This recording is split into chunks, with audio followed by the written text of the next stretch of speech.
Hello, you're very welcome back to the next in this 6-part series in managing your tourism business online. Today we're going to be talking about content, and we're going to be helping SMEs get to understand the importance of good practice, innovation and excellence when it comes to digital marketing in this new, very digital era. So in this 6-part series we've been covering a series of different topics, and as always we have a range of guests with us for today's program. So as usual, you can get involved by tweeting using the hashtag #MyTourismBiz. We actively encourage you to send your tweets, share your experiences, but also feel free to ask our experts and interviewees your questions. We'll be putting their Twitter handles up throughout the program, and at the end of the program we will also be answering your questions and seeing what help and advice we can give you.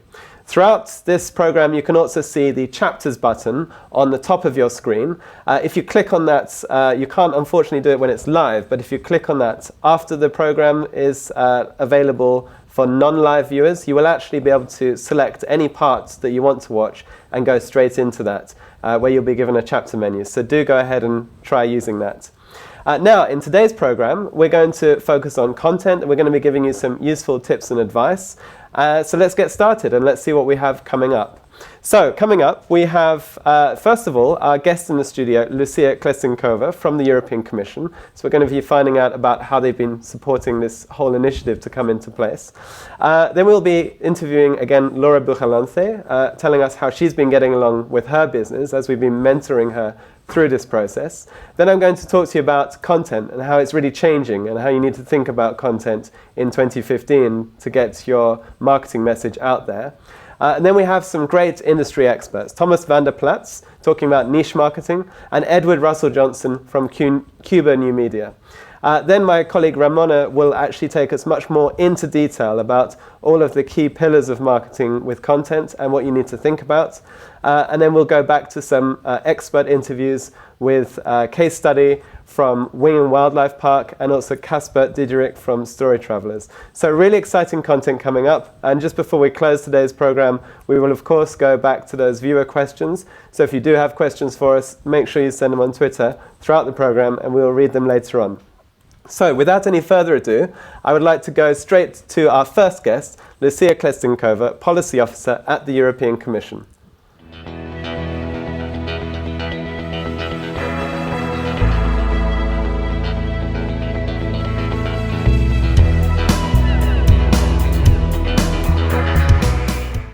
So, Lucia, very pleased to have you join us live.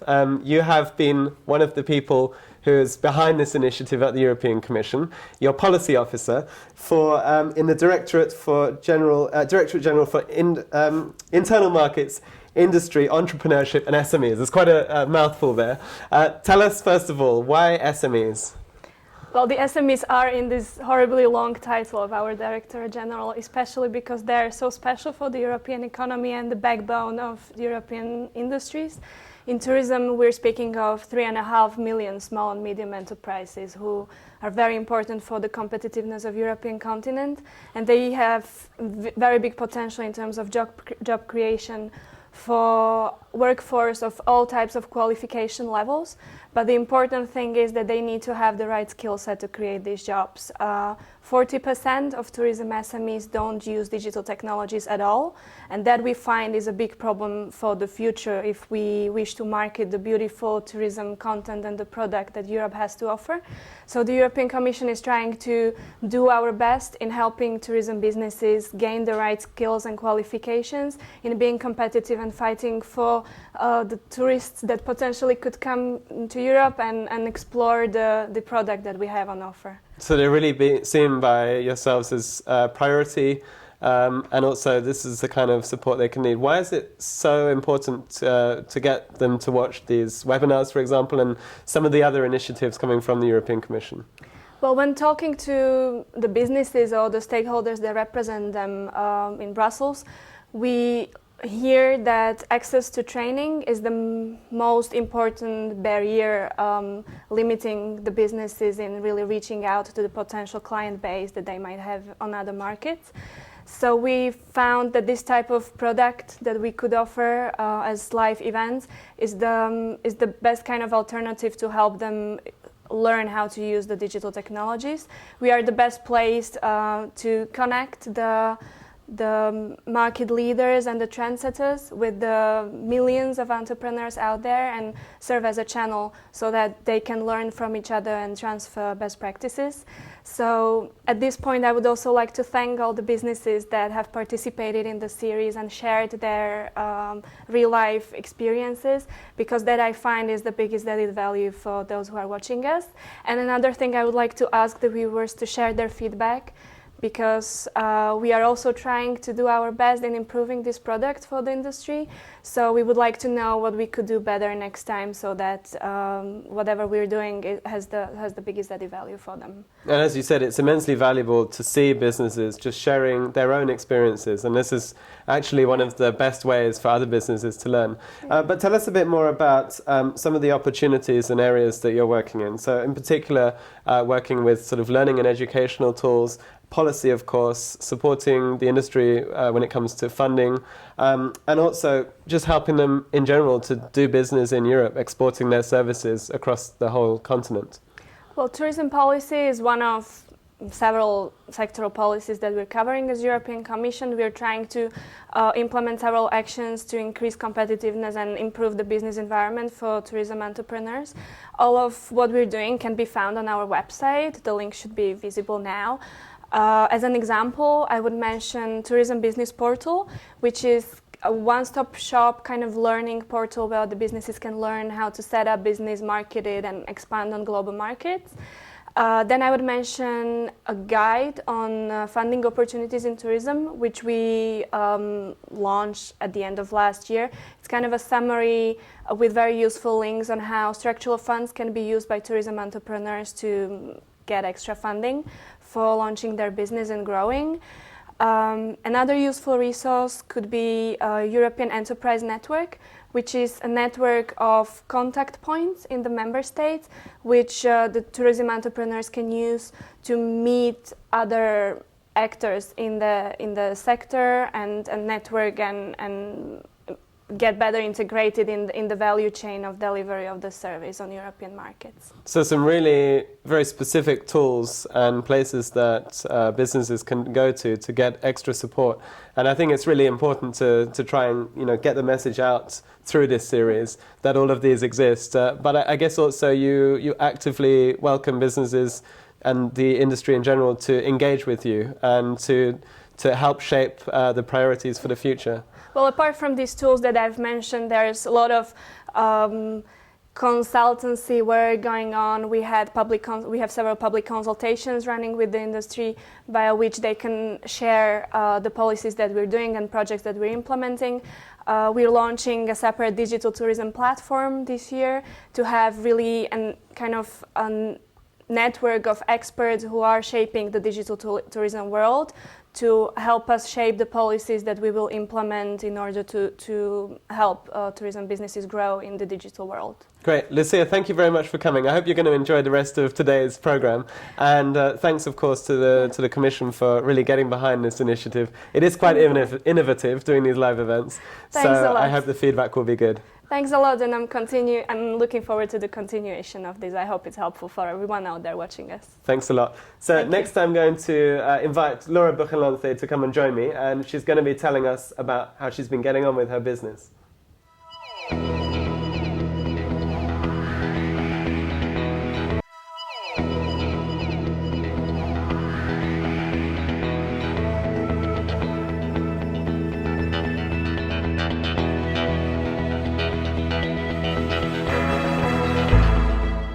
So, Laura, welcome back.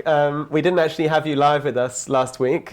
We did manage to catch up with you. Yeah. But I think a lot has happened in your business since you started joining us on this process.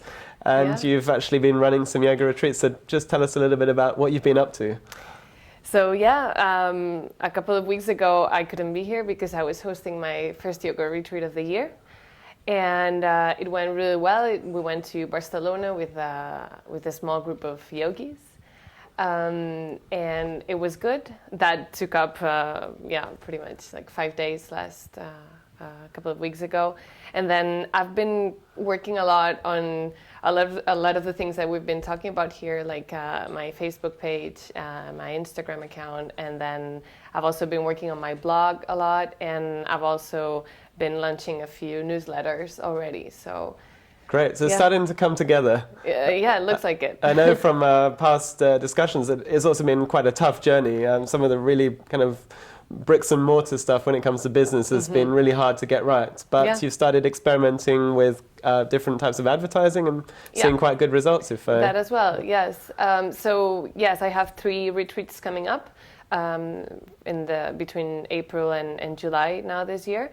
And so I've been starting to advertise those in Google AdWords and as well through Facebook advertisement. And I've got, I would say good results. I've gotten a lot of requests. I've gotten a few bookings already. So yes, I'm happy. I'm happy about that. Yeah. So this is quite a leap from, I guess, not really doing any kind of direct marketing actions to really now experimenting and working on different channels and seeing what works. How targeted have you been in your approach when it comes to putting money into the advertising? Well, I've been working with my SEO manager or colleague, or whatever we can call him, and we've been targeting as much as we could, especially in terms of on AdWords, on Google AdWords. Well, we defined very well the geographical market and like age group and all this, everything we could, and then on Facebook there's a lot of more demographics, segmentation in terms of like interests and all that, and that's really helpful as well. So do you feel you've been driving the right type of people to your site? What's the reaction you've had on the site? I think so, yeah. From the people who've contacted me, I feel, that they're the right target. So yes. Still some work to do, of course, though. So what are your priorities for the site in terms of seeing how you can really get the most out of what you spend on advertising to get people to effectively convert? Well, I think, we look at, especially the Google AdWords campaign, we look at it regularly, pretty much every day, and we try, changing the keywords and all those, little things that can actually drive more traffic to the website. I've also been changing the landing pages of the retreats, of each retreat product, in terms of graphic design, also the placement of each of the things on the website, especially the contact form. I've put it like more visible, and I've been kind of experimenting and making these little changes to see what works best. So as you've been really tweaking it as you go along, I think like many of the experts have really said is that you have to test, you have to try something and then work with it. If it works, continue doing it, and if it doesn't, optimize it. Exactly. Okay, well, today's program is all about content. So we're going to invite you to enjoy all of the interviews we've lined up for you. Good. And give us your thoughts later on. So Perfect. Thanks a lot, and we'll be hearing from you later. Thank you. So next I'm going to introduce the topic of content and where it has a place in your business.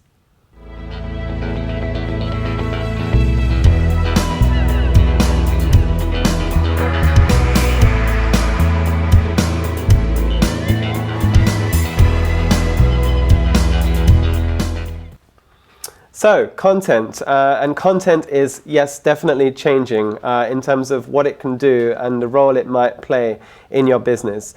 In this next part, I'm going to really introduce the topic for you and give you a kind of complete overview of all the key things that you need to be thinking about. So first of all, what we're going to look at is the role of content in tourism marketing, the role of different types of content and where they have a role to play in your business, and how to think about fitting them into your strategy. I'm going to touch specifically on video usage and commercial content, but also where user content can fit into your business.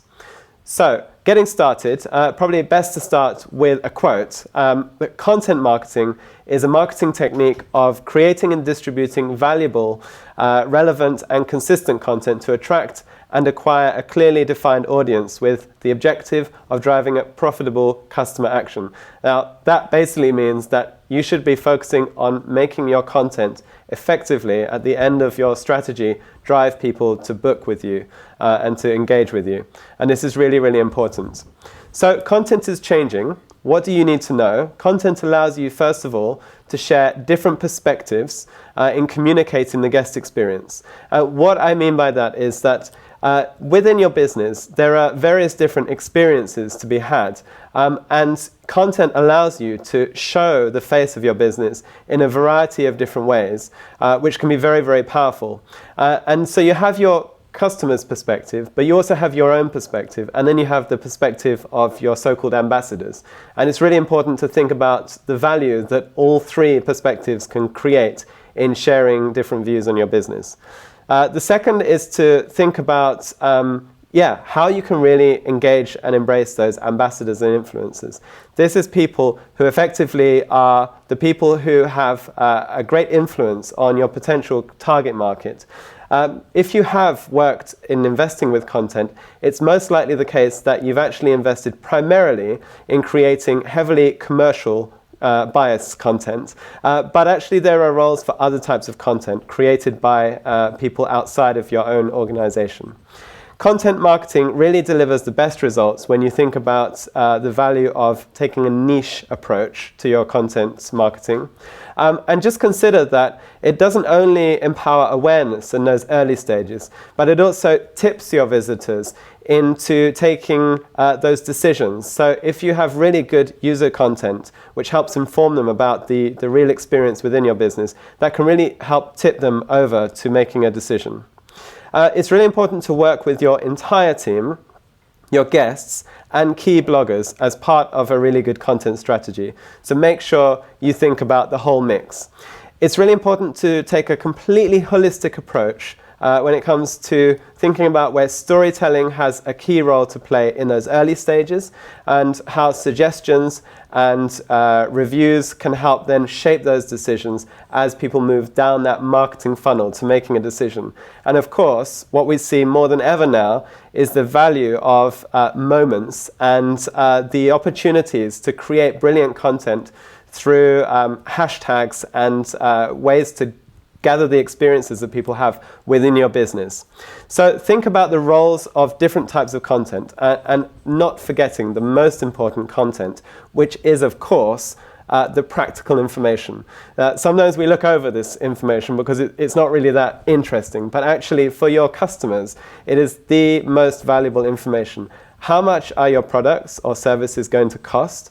Where can they find you? What are the opening hours? And if you do look at your web analytics, I can guarantee you that these will be the most visited pages on your site. It's not exciting, but it is what people are looking for. Think about where inspirational videos and rich content can support communicating the brand that you want to build up and you want to communicate.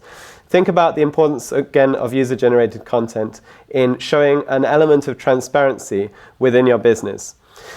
Now, just a couple of points before we go over to our first video interview. Video in content marketing is immensely valuable. There has been a huge rise in the consumption of online video, up 118% in the last year.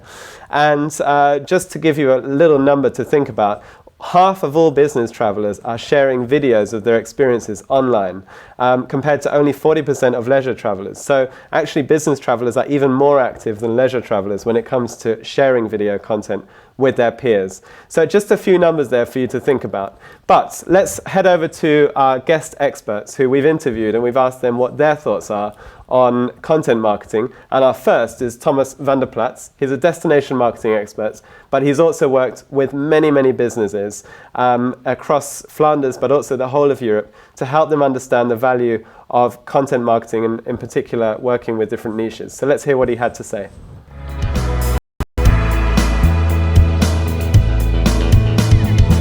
I'm very pleased to be welcoming our next expert in this fourth part series.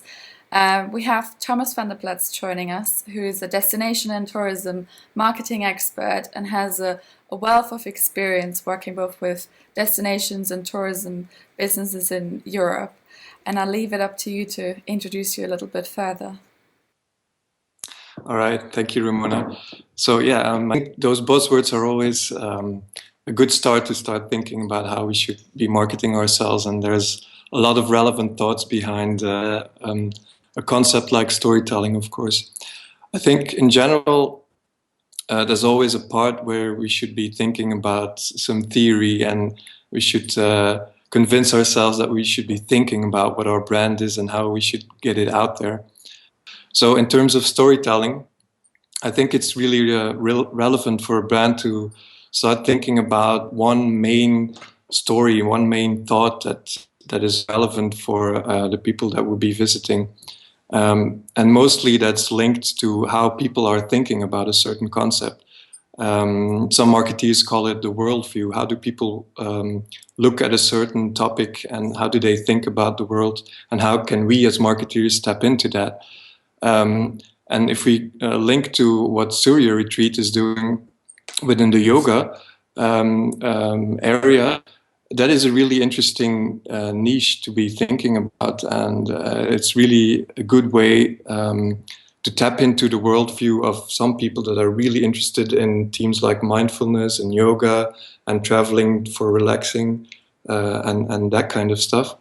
And it's really, once you have found a niche that you will be very active in, it's easier to start thinking about what story can you tell that is relating to how these people are looking at the world.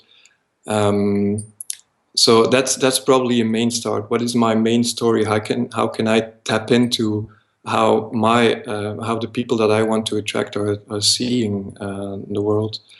A story shouldn't be something that is invented or that is fake. It should be as authentic as possible. And that always goes back to how you are as a person and how real it is.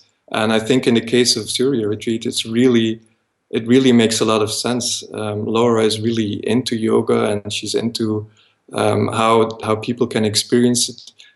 So she can really tell an authentic story. And she can tell it on a blog, on Instagram, day to day, on Twitter. So I think that's a really good example of a good story. And I think every small business should try and find one main story, and then maybe have different smaller stories that link to that, and try to, whenever they are communicating, try to tell that same story or in a different aspect of that story. What content can they use to tell their story about their brand and also about the different things that they're offering? Yes. Well, I think, first of all, Surya Retreat is doing a really good job, just because what I mentioned earlier, that she's really tapping into what the people she wants to attract are interested in. So that's a good start. And then I think there would always be a site or a blog where regularly these thoughts and ideas and of course solutions or products, touristic products, will be shared. That would always be the main place to try and get people to come to. Then of course finding a way to get that content out there through her own channels, and I see that she's using Twitter and Instagram quite actively. It takes a lot of time. I think one of them, probably the most important tips to give here, is that it takes time and effort, and it probably takes at least more than a year to get something going and to really find connection with people who are in that same niche or in that same team, and resharing stuff that they're posting or liking it, or trying to get some of the ideas or opinions of the business in those other channels and blogs. So I think taking time, finding good connections, finding people who are bloggers or site publishers or other people who are on Instagram and share about that team, try to connect with them and really truly connect to them, even on Facebook, of course, and then go from there. I think there were some really good points in terms of, just persisting, in terms of understanding and building a story around your brand, and then also communicating that. To what extent and what is the importance of quality content as part of this process? Yes, of course. Quality content is the quality of your content is important, right? It needs to be inspiring at every stage of the visitor cycle, where the people are, if they're looking for inspiration or whether they're looking for information to actually go somewhere. You always have to find interesting stuff, and of course, there's different ways we can look at good written content, which is always very valuable and it will always stay really valuable because it's still a good way to tell a nice story or tell an experience of somebody. But I guess more and more we should be looking at more visual content. Of course, through Instagram, the use of images has become really mainstream, and quality images will always be a bit more popular on channels like Instagram. And of course, creating quality video is a bit more difficult. On the other hand, I still see that there's a lot of really long videos. And I think these days people are not really watching a lot of long videos. So if we can manage to get a few shorter videos out there, that also leaves the possibility to share more. So share more and shorter videos. It makes it easier, of course, to make more quality content or more quality videos if you keep it shorter and more direct. Of course, you need the time to tell your story, but I guess it's really important within niche marketing to tell your own story to your own channels, but then also connect. And then, I mean, really, that's an important thing to think of. See who else is out there and who's successful within that niche. Try to connect to them in any way possible. That could be by sending an email or on Twitter or by calling them or by replying on the forum they have. So there's really a lot of different ways to do that. And I think when I was looking at the Twitter feed of Surya Retreat, she's really connecting to all those different websites that are talking about yoga and about different destinations even. And she's sharing her views and she's sharing their ideas and they're connecting to them. So it's probably a long way, but since she's in that niche and she's connecting more and more, she will be more important within that niche and people will find her more easily. Yeah, so persistency and really, I guess, investing, an efficient amount of time. So I think those are all very good tips for different tourism businesses to take advantage of. Unfortunately, we run out of time, but I know that you will be on Twitter, and we're showing you a Twitter handle here throughout the video. So if any businesses have any questions, they can tweet along and you will answer them afterwards. So thanks a lot, Thomas, for your time today and for the tips that you've given all the different tourism businesses tuning in today. No problem. It's my pleasure. Thank you, Ramona.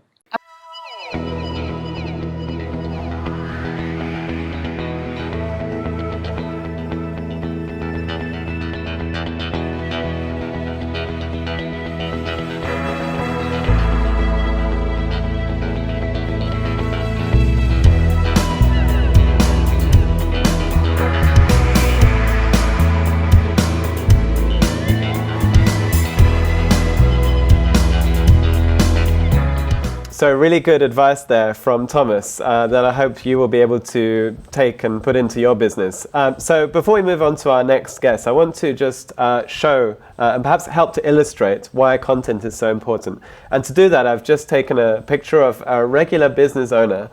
His name is Michael, and as you can see, hopefully many of you will be able to relate to individuals like this. He's deeply passionate about the business that he runs, and he puts a lot of his energy and passion into making that business and crafting that business to be exactly the business he wants.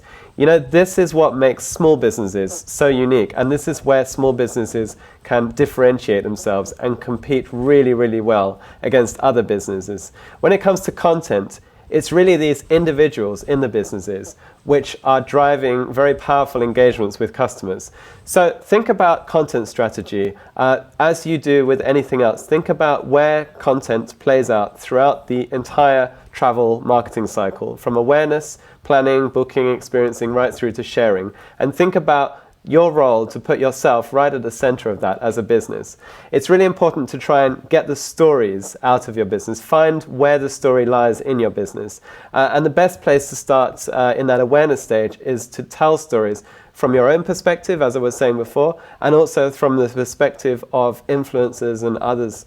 As we move through that travel cycle into the sort of the planning stage towards the booking stage, we see that suggestions, opinions formed by others are really, really important to help people start to make their plans and make up their mind about what it is they want to do, how they want to take that holiday, or which company they want to go with. So that planning stage is made up of lots and lots of suggestions and opinions from friends and families.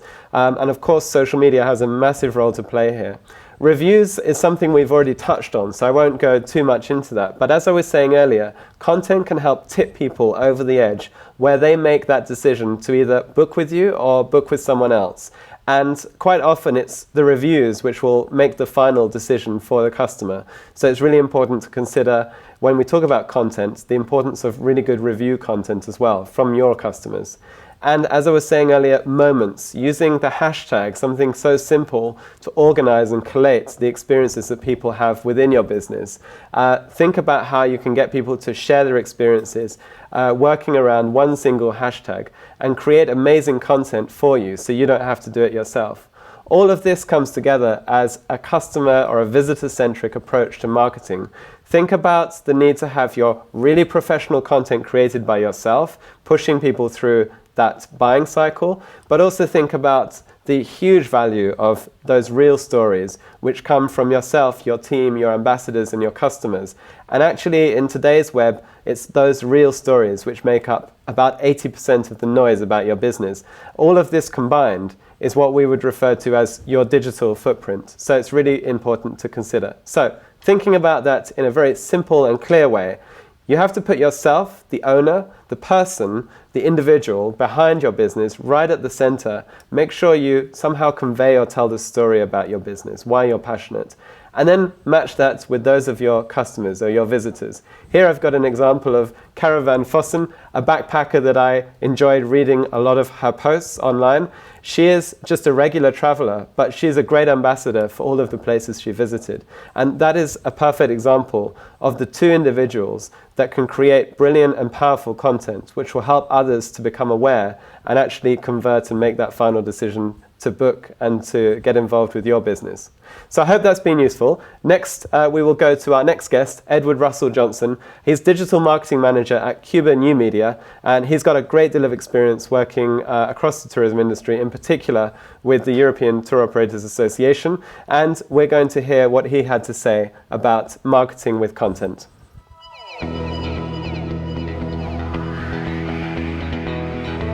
Edward Russell Johnson, it's a great pleasure to have you on today's program.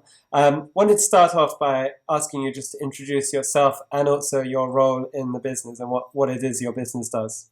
Sure. So, my name's Edward. I've been with Quba New Media for nearly 4 years now. We're based in Sheffield. We are a business with two parts, really. One part of the business is web design, web development, and systems integration, the sort of technical nuts and bolts of putting together websites.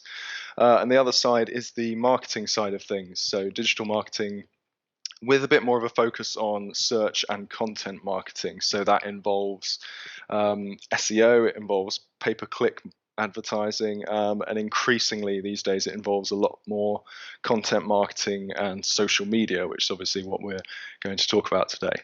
So tell me, over the time that you've been working in this field, have you seen a change in customers' expectations with regards to digital content?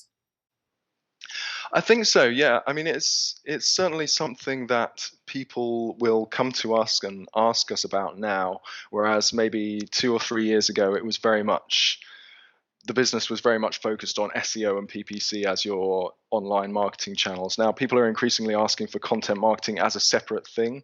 They're aware of it as a channel in its own right. They're also aware of the importance of good content for good search engine results. So it's definitely something we're seeing more people come to us about, asking specifically about that and trying to find out, I suppose, how that would fit in the rest of their marketing mix, really, how it fits alongside their other channels. And have you seen people using analytics and their own data to sort of gather the right research which helps them define their content strategies and what they actually focus on? I think because content is still quite a new thing, people maybe are still testing the water really to try and find out what sort of information they need to know about their content. So they are still using analytical tools like Google Analytics, for instance. And people are just starting to get to grips with asking themselves, say, how do I measure the value of my content? How do I know if people are really using it? So that tends to involve looking at engagement metrics on your website, for instance. So through Google Analytics, you can look at stuff like the average time that people spend on your website, that, you know, how long someone stays on a given page or how many pages people are looking at per visit. So people are starting to get the hang of those engagement metrics as a way of, assessing the value of their content that's on their site and whether people are really engaging with it or not. And for businesses that are starting out working with content and also seeing which content performs best on their sites, what tools would you advise them to go with, and what sort of data should they really be looking at? Well, I think it's fair to say that Google Analytics is still very much the industry standard. I mean, more or less, regardless of what sort of marketing channels you're using, that's still going to be your go-to resource where you can find out how people are behaving on your site, how many people are viewing. Say, if you've produced a certain really exciting piece of content, you're obviously going to want to know how many people are viewing that. And you're also going to want to know where they're coming from. Are they coming from Facebook or Twitter, or where are they coming from? So that's an area where analytics is still really the key player. There are a number of other tools out there that people are starting to use to do a bit more research on the kind of compiling content side of things. So thinking about, because businesses are thinking more about the content, they need to streamline the process of producing content. So there are some tools out there like there's one called Gather Content, which is quite good. There's one called Divi HQ. So these are basically tools where you can collate all of your content, and you can have different people commenting on things, different people adding imagery to things, and it's really just a useful way of having a discussion around your content, people exchanging ideas a bit more freely and all in a nice central repository. So there are some really useful tools designed to help you create content and exchange ideas, which is great. Those are some really great tips. Thanks very much for those. So in terms of content marketing, and people are speaking more and more about content marketing these days, what does that mean? And how does that differ from traditional marketing? Where is its place in businesses' digital and marketing strategy? Well, the nice thing about content marketing, and also actually the thing that makes it really difficult to pin down, is the fact that it has impacts on your business in a number of different ways. So the way a lot of agencies, the way a lot of marketing agencies approach it is from a sort of SEO angle. So many agencies were primarily SEO agencies, and then content came along and became really important. So now SEO agencies have evolved to become more like content marketing agencies. And that's because when you host really good quality content on your website, that encourages people to share your website URL and also to link to your content. And those are really important signals for Google and the other search engines when they're looking they're looking to see what website should rank highly for a particular keyword. Their objective is to give the best possible result to the user. So they do that by ranking highly the kind of sites that have really useful, informative content. So it fits in to other marketing channels like that. Really, it can be viewed as a way of increasing your search rankings, but it also has much wider implications. So once you have, say you have a really interesting video, you're going to share that on social networks, and you're going to find social referral traffic coming to your website from those networks. You might also be using it as a tool to increase awareness around your brand. So in that case, you're likely to be, again, doing a lot of social sharing. And so, yeah, it's a tricky one to define, content marketing, because it does cover so many bases. But at the same time, that's what makes it a really useful tool, and that's why I think so many people are investing in it at the moment. And tell me, we hear a lot about SEO, and I think SEO has changed quite a lot over the years. Many small businesses don't completely understand what SEO or search engine optimization really means, or how they can better perform as a business by focusing on search engine optimization. So could you give a couple of ideas about how businesses can begin to think about SEO and actually see good results? Sure. I think the first thing for a business to think about when it comes to SEO is to try and discard any notions you might have about it. So people have sometimes heard about SEO and they think, oh, it's a dark art. It's about cheating Google to get to the top of the search engine rankings. And that's really quite an outdated notion. So nowadays, it's the main thing to think about, really, if you want to rank well in the search engines and get more search traffic, is how do I deliver the best possible result to the people who are going to be using my site? So that means you need to think about a really nice experience for them on the site, supplying them with all of the information that they're going to need to make their decision, whatever it is you are, whatever your product or your attraction is. You want to supply them with all the information they need to make a decision about that. Because, as I've said, Google's trying to give their user the best possible experience. So it's a really great way to approach SEO, rather than thinking about, what it used to be 5 years ago, which involved stuffing in keywords every which way. It's now much more focused on delivering a really good user experience and delivering all the information people need. So perhaps one way of looking at it is to not look at the sort of technical myths around SEO, but perhaps just focus on creating really good, authentic content, making shareable content, and ensuring that your information is also very thorough. Would that be the right takeaway from what you're saying? Yeah, I think so. I mean, it is still important to get some technical basics nailed down, but by and large, it is about the quality of your content. It's about the quality of the copy and the text on your website, whether that is written with people in mind and with the aim of helping people. Because when people used to SEO a website, it used to be very much, let's put in lots of keywords there for the search engines to read. But now that we're thinking a lot more about user experience, it's much more along the lines of what do these people need to know? What are they trying to find out from my website? So, yeah. And speaking of those users, we hear a lot about user-generated content and the role of customer opinions in the buying cycle, in tourism and also in other sectors. Tell us, what advice do you have for businesses about where their content should come from? What's the right mix between authored content and content written by users? You definitely want to get a mix. There are sort of two sides to it, really, because at the same time you're trying to make sure that users know that your business is authoritative and is well informed and is a sort of market leader. So that's where your content comes in, and that's where you can project a certain brand image through your tone of voice. So, for instance, by providing someone with all the information they need about holidays in Malta, you would show yourself to be an expert on that, and that in turn obviously makes the customer trust you and makes them more likely to buy from you. But at the same time, that trust is kind of a two-way street. So you have a lot of reviews. I mean, reviews, I think, are particularly vital in the travel and tourism industry, because apart from anything else, people tend to be spending quite large sums of money, particularly on the travel. So you want to make sure that what you're getting for that is a really good service. So reviews and that kind of social proof is really important. So I definitely say, if there's space for reviews on your site, you should go for it.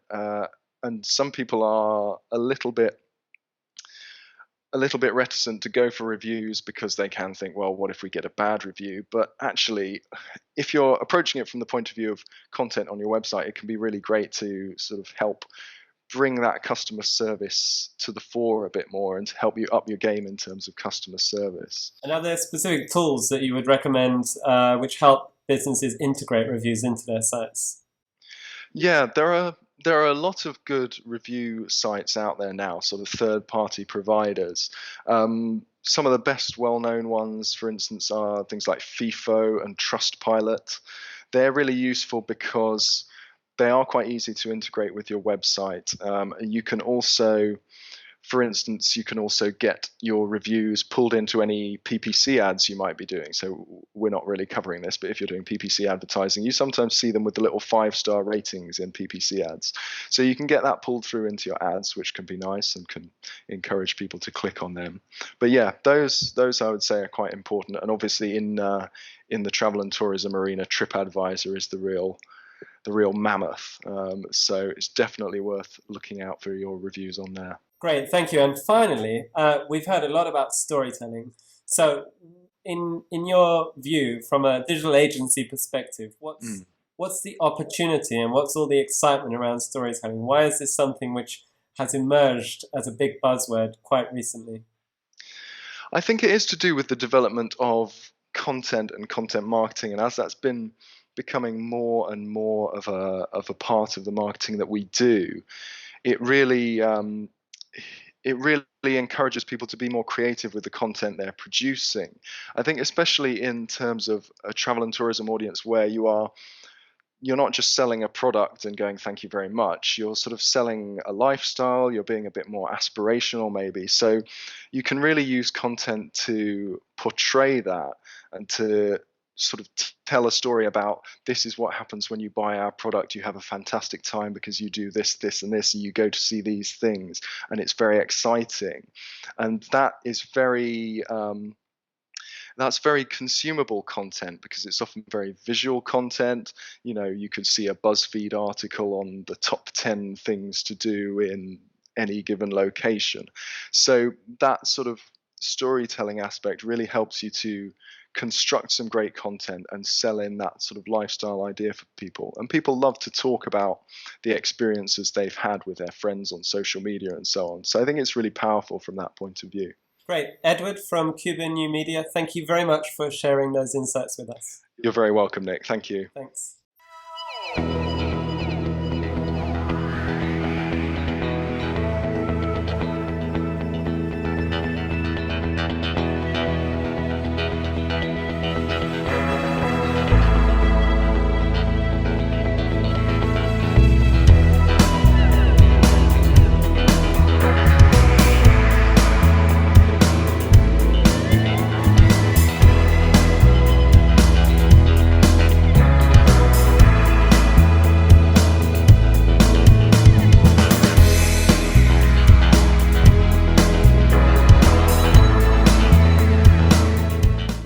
So now we'll be looking a little bit about how do you actually adapt your content for today's visitor, because this is of course quite an important topic that many of you will be thinking about.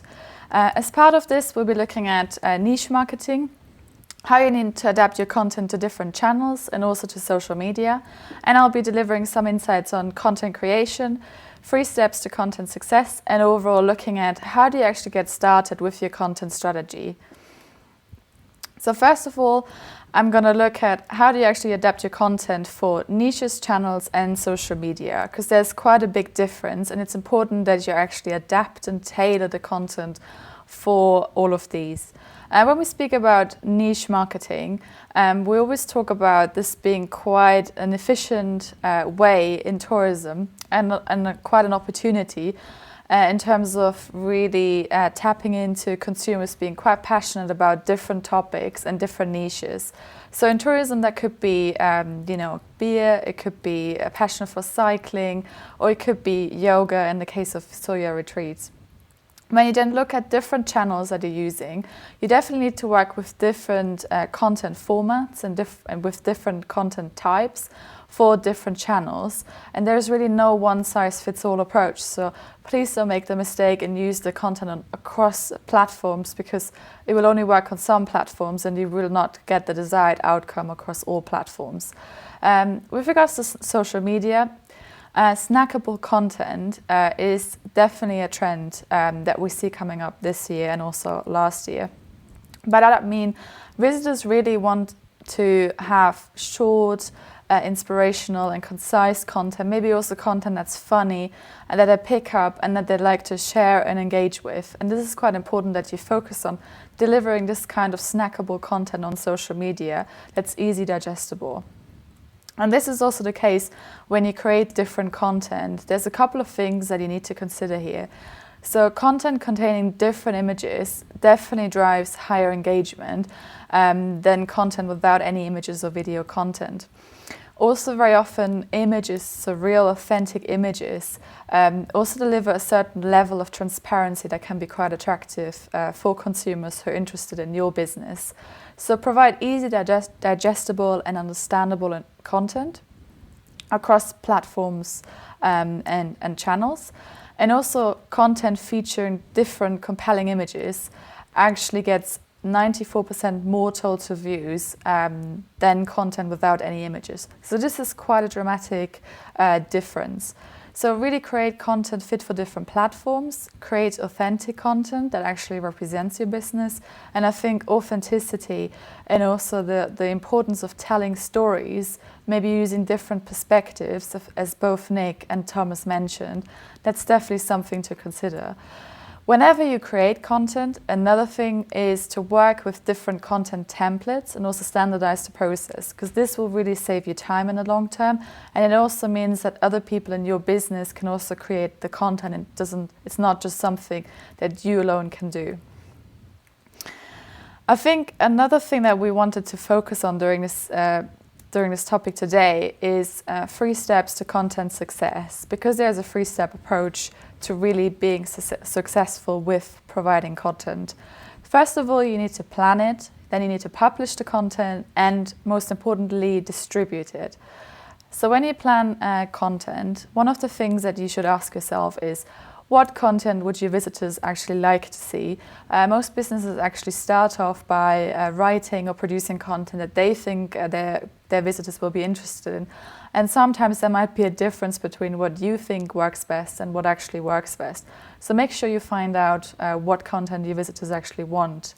Then create the content using different templates for different channels. And then also create the content on a regular basis, and that really has to be based on a strategy and plan. When you publish content, make sure you publish it regularly. Make sure the content is always fresh, new, and also relevant. So relevancy is another really important factor. So if there's an event going on, maybe in the city that your business is based in, then that's a good way of really tapping into time-relevant opportunities.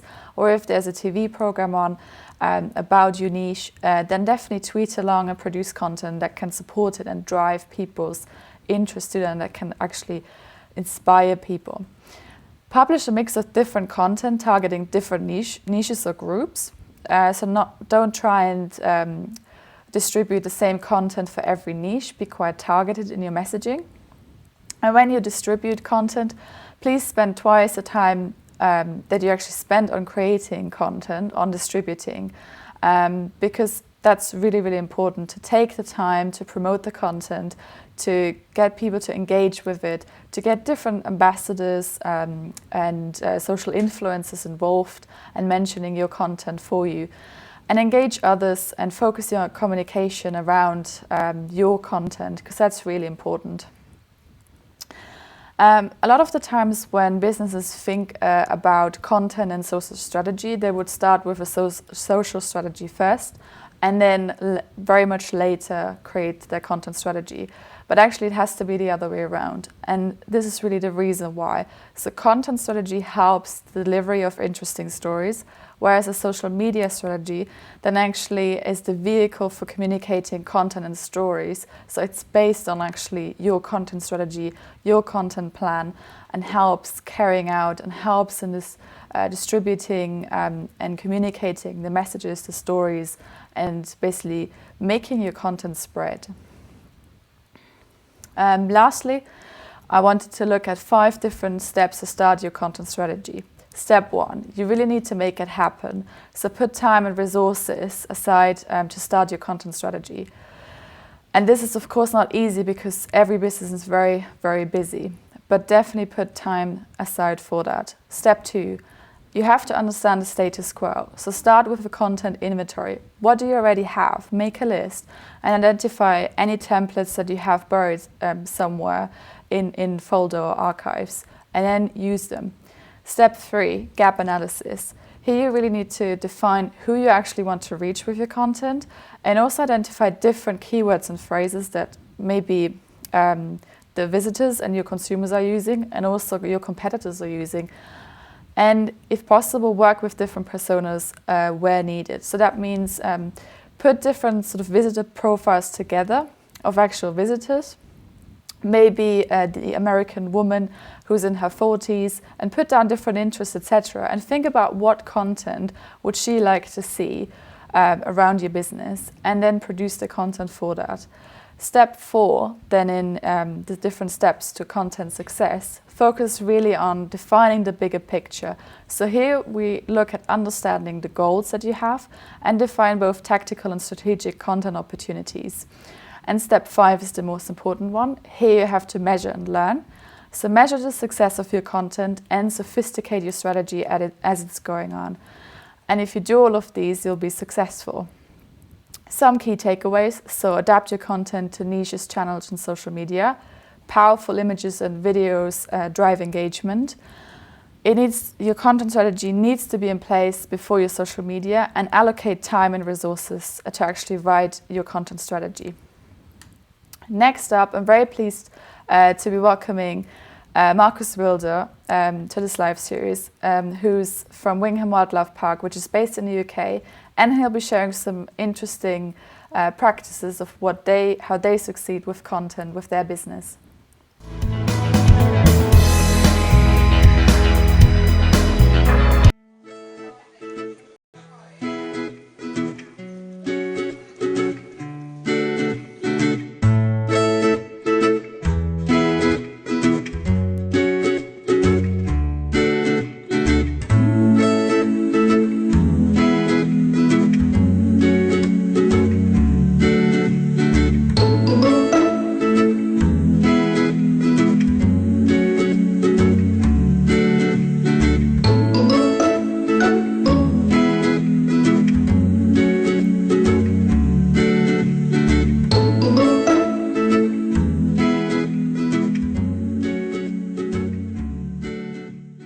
So I am very pleased to be joined by Markus from Wingham Wildlife Park in Kent in the UK. Markus, why don't you start out by telling us a bit about your role in the organisation and also about the park itself? Yeah, so Wingham Wildlife Park was started in 1986. At that point, it was just a bird park. A lot of people locally still know us as the Bird Park. But it was taken over by new owners in 2008. And since then, we've made a lot of changes to the park, which have increased, resulted in increased visitors numbers. So we've gone from sort of 25,000 people a year to over 220,000. And our species number now includes things like penguins, tigers, lions, all those sorts of animals as well. I am the curator here. So I do all of the paperwork to do with the animals, a lot of the sort of day-to-day running, but part of my job is also to do all of the social media and keep the website up to date. Great, so it sounds like you've got your work cut out to do those 2 different jobs. How many people are actually working in the park? At the moment, I believe we've got 34 employees, so that's across management, animal care staff and hospitality. But that's a number which has increased as well. When I first started here nearly 6 years ago, we had just 7 employees. So that's gone up a lot as well. And how many people in the team are dedicated to marketing and digital marketing activities? Just me. Just you? Okay, wow. So I have to, first of all, take my hat off to you because you've done an incredible job with very limited resources. So you must be very talented and capable.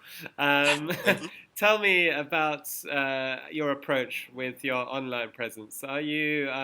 I see that you're engaging with people through social media in a really effective way, and I see that also you've really embraced the huge shift towards video content. So, what's your process in planning content? What's the approach that you take? To be honest, the approach we take is not to plan too much. So what we do is we do try and engage with people a lot, especially on Facebook. One thing which we are still working on is improving our sort of presence on Twitter. Facebook for us works a lot better because we have quite large volumes of content, so it's a little bit easier for us to work with. But what we try and do is just keep the online content working as the park works.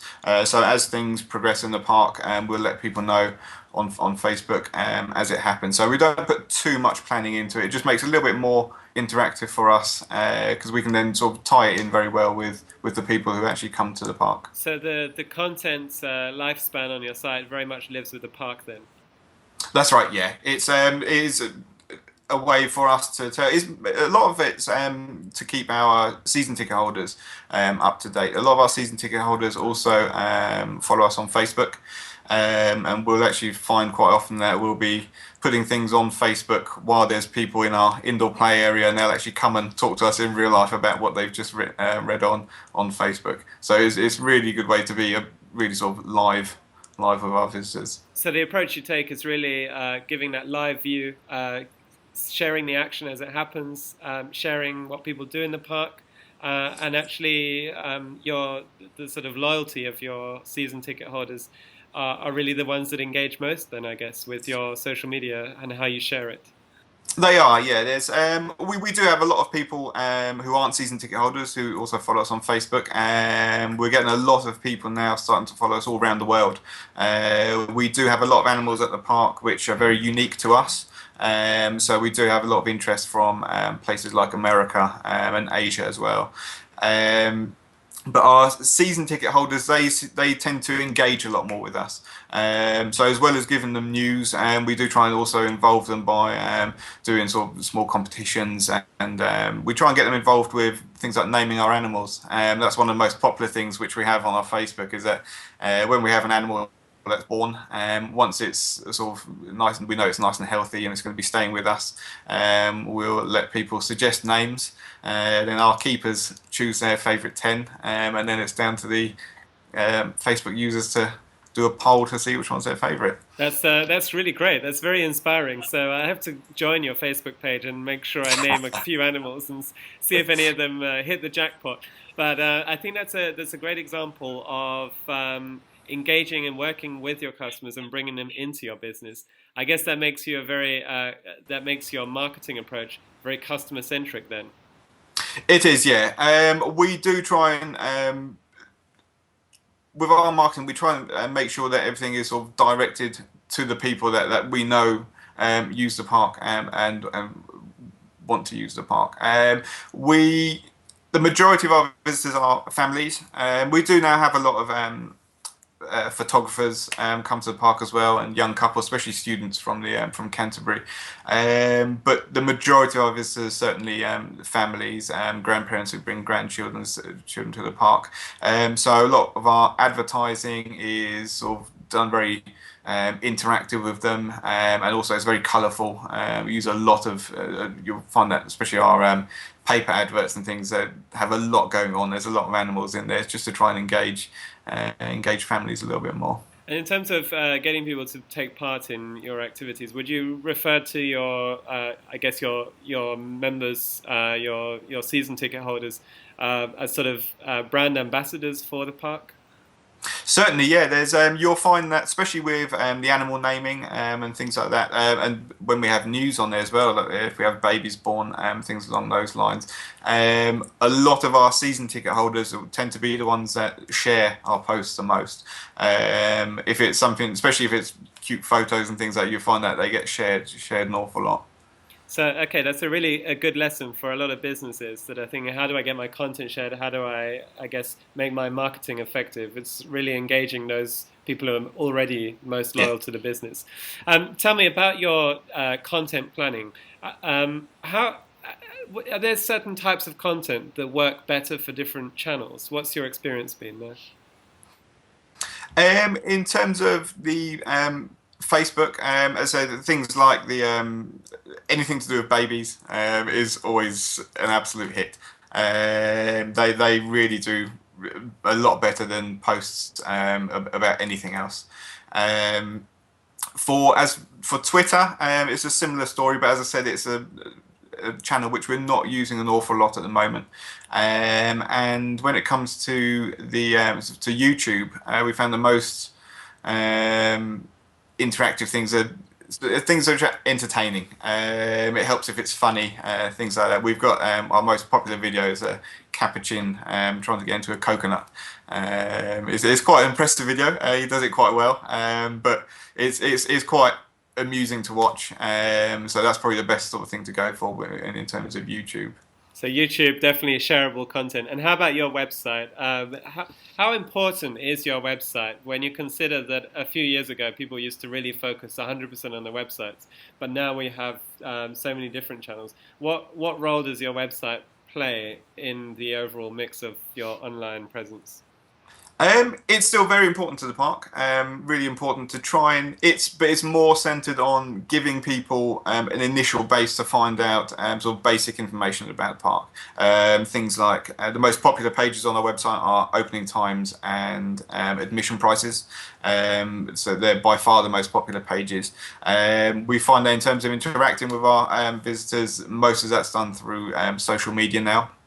And on our homepage, we actually also have the most recent posts from all of our social media channels directly on there, just to make sure that people still get that content at the same time. The only thing which we have on our website, which is a little bit more interactive, is a link to our social media and also to our TripAdvisor page.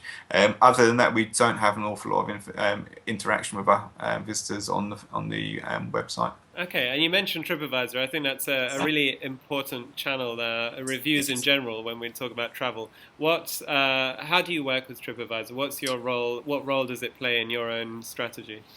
TripAdvisor is getting more and more important. We think that a lot more people are starting to use TripAdvisor. For the last 4 years, we've held a steady 4.5 stars on there, which we're very happy with.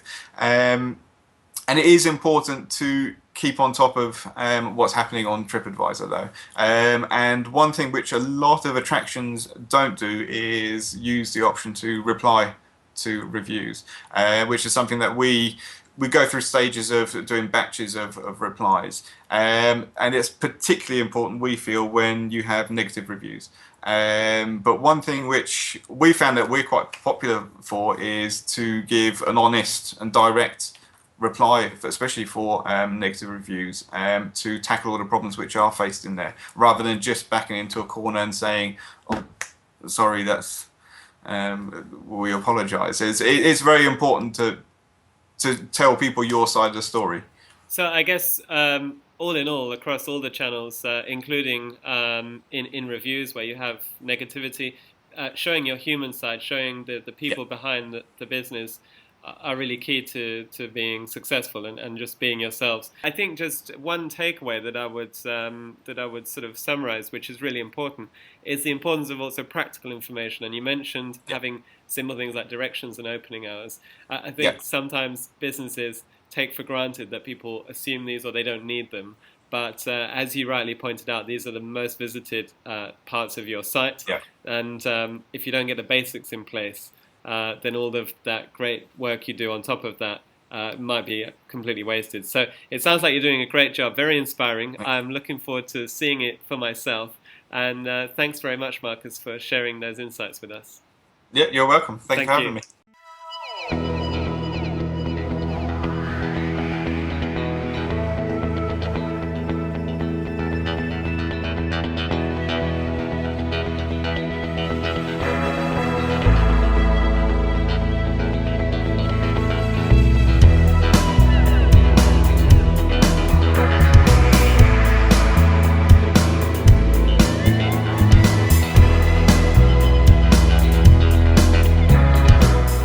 Really inspiring to hear there about the great work that Markus has been doing at Wingham Wildlife Park. And we were just saying here ourselves that putting some cats and some animals in a video really is very powerful. So if you're thinking about content marketing and you do have the opportunity to put these cute creatures in, then it will certainly help you. Next up, we have Caspar Diederik talking about creating really well-crafted, powerful content. So let's hear what he had to say.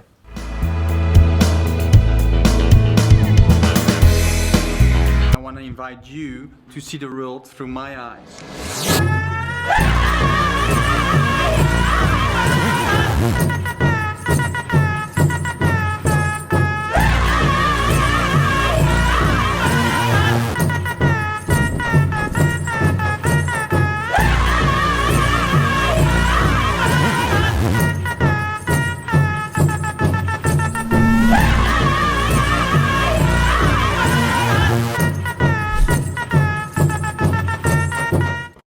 Thank you for inviting me. Yeah, it's a big pleasure to form part of this webinar. My name is Caspar Diederik. I'm a Dutch visual storyteller.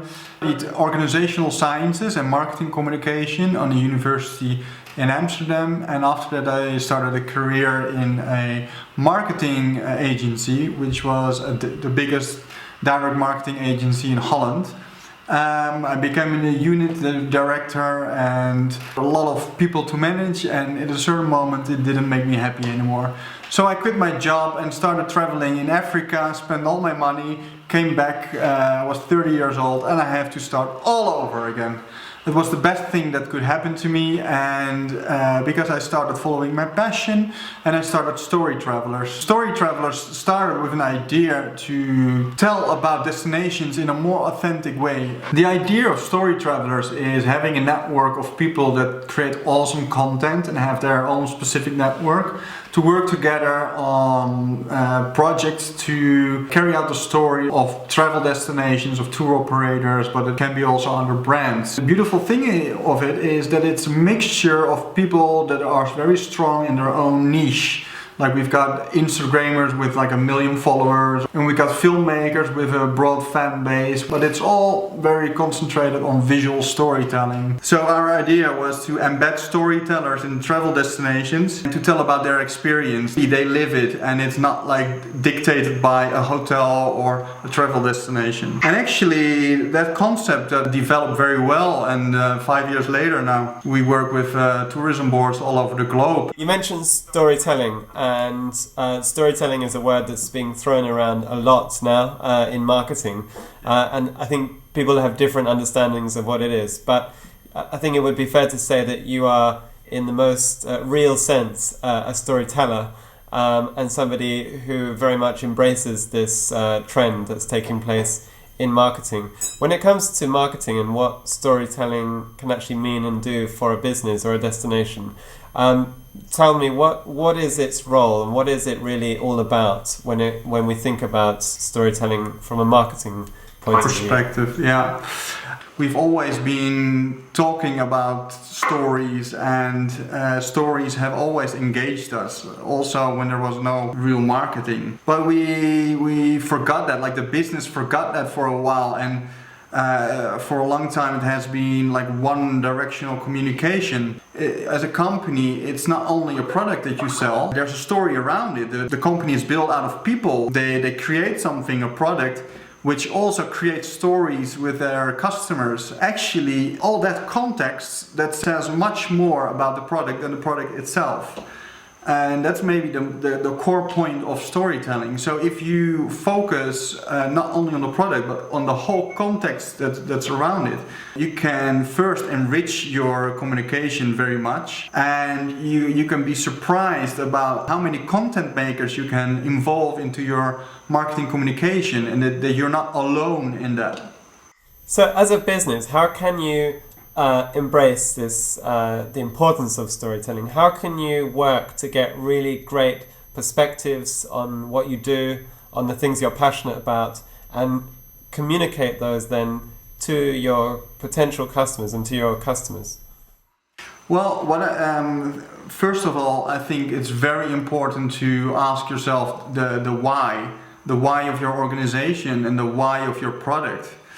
A lot of businesses don't go into that. Why does it exist? One really nice brand, it's Patagonia, that creates sports gear, and they have like a beautiful vision of the world. Their whole story, if you look at it, there's a book about it, there's a film about it. You engage to that story and you actually feel emotion to the brand. That's a very strong example of how a story can be so much engaging that it also engages people to your brand. But you need people in your business that understand it and invite them to engage to that story. Yes, we're not only driving a business to create money and to have an income, but we're doing something together because we have a purpose. That's really interesting. And in terms of getting your own teams, if you're a small business, say a bed and breakfast with 2 or 3 people, how would you advise a business like that starts to pick up on this and starts to perhaps do it themselves if they don't have a huge budget to hire and develop a big campaign? How can they start to do little bits and pieces to sort of incorporate this into their business? I've got very good news for them, because it's a mindset, and it's not like a question of having big budgets. In one of my workshops, I start off, you don't sell hotel rooms, but you sell experiences, and that's the same for a bed and breakfast. Why do you go there? You're going there for an experience.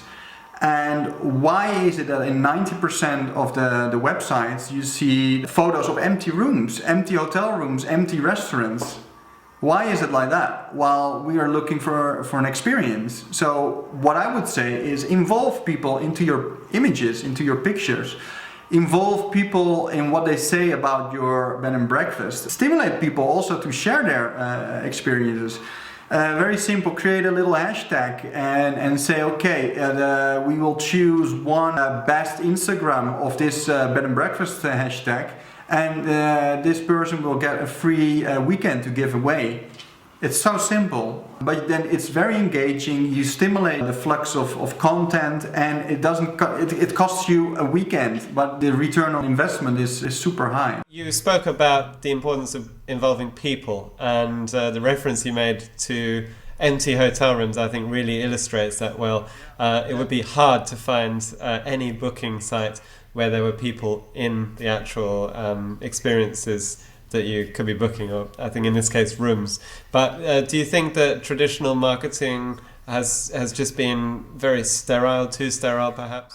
Yeah, especially in travel, for some reason I see a huge discrepancy between the content that's created by travelers and content that's created by tour operators or even worse, tourism boards. Okay, it can be very beautiful photos, but it's not distinguishing enough. If you go to the world travel market, like there's so many magazines of beaches and like a model with a cocktail, and it's not enough anymore to distinguish yourself. What you need to do is, I think, is just facilitate people that are there, that are experiencing it now, to come up with awesome content, with creative content. And just go to Vimeo and see how many amazing videos there are. And why is it still that there's so many videos get produced by like large agencies that ask a lot of money and come up with like a very sterile product? I don't understand that. Like if I were the boss of a company, I would say, okay, invite a super good photographer, Instagrammer, video maker, and someone big on Twitter, and let them experience our thing, you know. And that's exactly what we do with StoryTravelers. It's like putting amazing people together. The creatives go and are free to. In how you communicate to your customers, and I guess even where there are people in your visual kind of identity, especially with, say, tour operators, there's a need to go beyond just putting people there, but actually sharing believable, real experiences that are happening, as you just said. When it comes to working with creatives like yourself, what's really important for businesses to bear in mind if they say, well, actually, I think, you know, it would be really interesting to highlight or show how we'd run our business, and that would really help kind of boost our online marketing presence. How would you, what's your experience in working with businesses? How would you advise that they think about working with outside contractors, creatives like yourselves? Yeah, well, it's always good to ask as a business, okay, what do you want to reach? What do you want to carry out? Who are you? So the clearer your story is, the more easy creatives can tap into that. So if you can formulate your question very well, then you can drop it at a creative and ask, okay, what would you advise me? And then a creative can answer, well, yeah, I can advise you that, or I have this budget, and what can you do for me? And so you can also like ping pong and create the idea together, and I think that's the best synergy. How I like to work together is like forming a team with the customer, like, and not really like this relationship hierarchical thing, but okay, we want to create something cool together because it's important for the one that makes the story. Because if I want to make a video, I also want to make the most awesome video because it will promote the creator as well.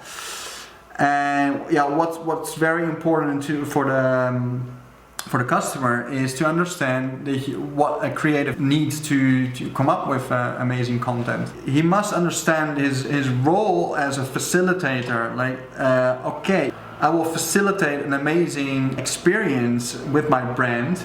So I'll send you in a weekend, for example, I don't know what kind of brand, for a tour operator. Okay, they have a product, maybe a trip where you go through in Italy and taste 5 different regions in a week or so.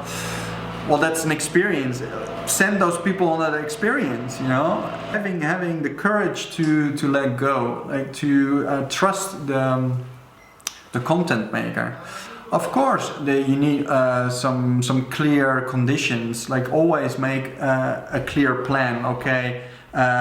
When is it going to be delivered? What can I expect of how it's going to be spread? Can you do something spreading the content? Because creating content is one, but getting it out there and get engagement on the content, that's also a very important part, and you shouldn't forget that. Yeah, I have some experience with clients that want to have a video, but yeah, there's no plan afterwards. It's important to design the conditions of the project together. Okay, what, who, when, how much. So you need to create a contract, an agreement together to define what's the plan. If you just let it go, you might get something that you didn't expect, or so if you define the edges well, like the fill, that can be determined afterwards. Okay, and you mentioned also getting content out, seeding it to the world. How can businesses do this really effectively, especially if they actually don't have a big following or a big customer base themselves? How can they get great content in front of the people they want to have seeing it? Okay, it's an interesting sum. It starts all with the content itself. Every piece of content has a certain amount of virality. If you have content that's like very dull and boring, it's going to be so much harder to share and get it shared than when you make something remarkable. Obviously, some content tends to be very popular on the internet, like kittens or someone falls down from a roof, but obviously if you want to communicate something about a hotel or it's a bit more difficult, but try to make the content already as smooth as possible, that it takes not so much to push it. So that's the first factor, because then there's how can you actually stimulate, enhance the process of content sharing.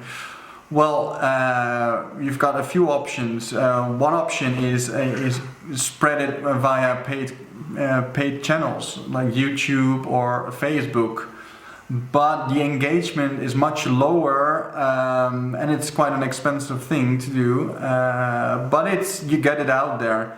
Like, no one wants to be interrupted by an in-video. Like, I always think if you haven't asked for a plate in a restaurant, you tend to send it away. So if you get interrupted too much with also on Facebook, people tend to refuse that. So, but if you want to do it, target your audience very well. That you're sure that you serve the plate to someone that's actually eating it. And there's options in Facebook and also YouTube AdWords to specify your target audience. It's not only about their own network, but it's about like the network of the people that you invite. If you invite creatives to work on a project, those creatives have also their own following. And if you allow them to make more awesome stuff, they are more likely to share it. And maybe their followers will share it as well. It's like every mutant can be also a sharer. So that's the power of social media. But one tip is you have to earn your followers. It's not only if you just schedule a whole bunch of tweets and Facebook posts and you never answer them that people are going to engage with you. If you give a reason to engage, and you're very responsive, then you're more likely to build your own fan base. Well, how would you conclude the sort of 3 takeaways for businesses to think about?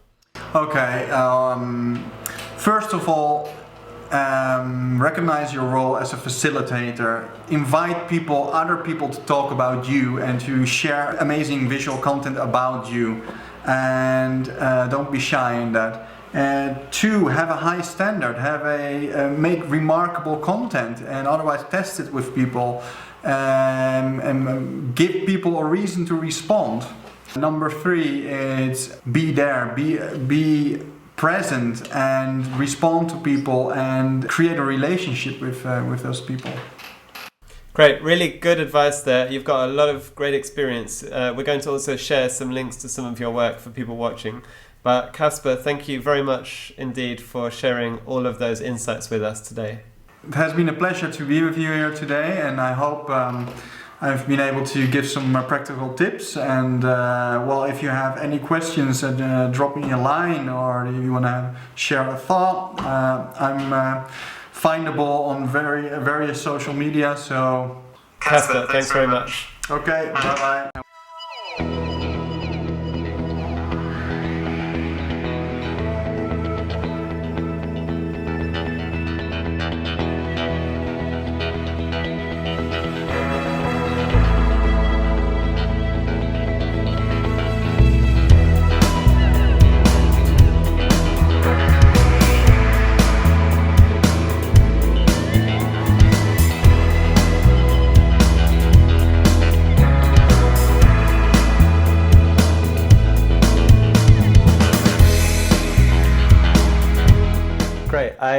I have to say, Caspar is a real inspiration. I love the video content that he creates. So I think if you haven't had a chance to go beyond his video and look at some of his work, it's brilliant stuff.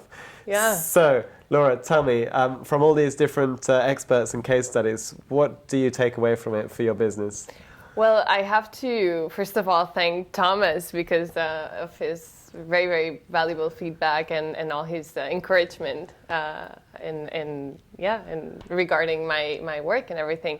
But yeah, I think that what he says about, finding your big story, that's really, really valuable. I feel like I've kind of been working on all these different platforms, whatever, but I haven't worked on one story, but in many stories, and I think that's a really good approach and something I really need to work on. So do you have an inkling of what the kind of essence, what the root of your story might be, how you're going to communicate that? How? No, I have no idea, but I guess yoga in Spain it has a lot of possibilities and a lot of different different little things to tell. So I need to think about it, obviously. Yeah, but Thomas had great comments when he looked at your site, and he gave you some good input. So it was really helpful. Look forward to seeing how that story kind of develops out of your communication in the future.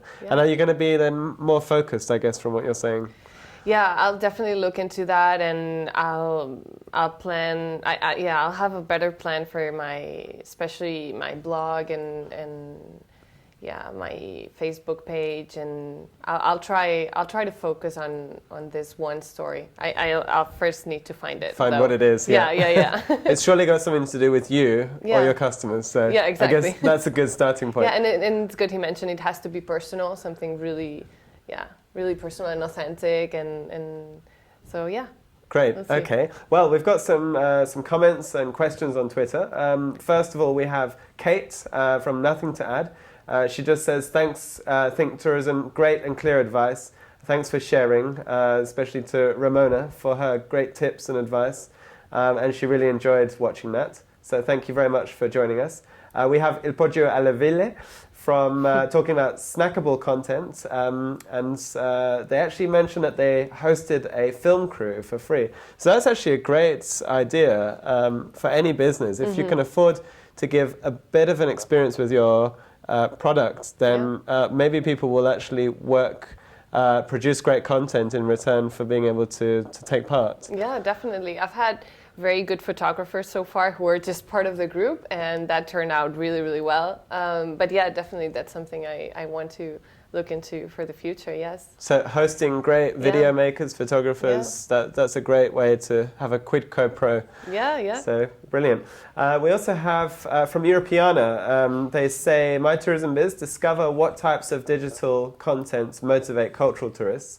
They're actually referring specifically to research that they conducted, which is about cultural content in tourism and how it's kind of consumed by customers and what they're looking for. It's really, really good piece of work. It's also quite snackable in terms of you can dive into it and find out really good things there. So we've shared the link for that. So hopefully people will be able to go off and download that and just gather some insights from the research that they did themselves. So they're doing brilliant things, democratizing culture through technology. So definitely very impressed with the work of Europeana there. And also we have from Creative Ring, they say that they agree that for them a strategic approach is the pillar to the good result for a project. So I think, as we've been saying through this series, think strategically, don't dive into everything, but make sure you sort of see where your actions are going to play out along that planning cycle, and make sure that whatever you do, that you have some sort of strategy for it, even if that's experimenting. Yeah. So okay, we'll take that as a strategy then.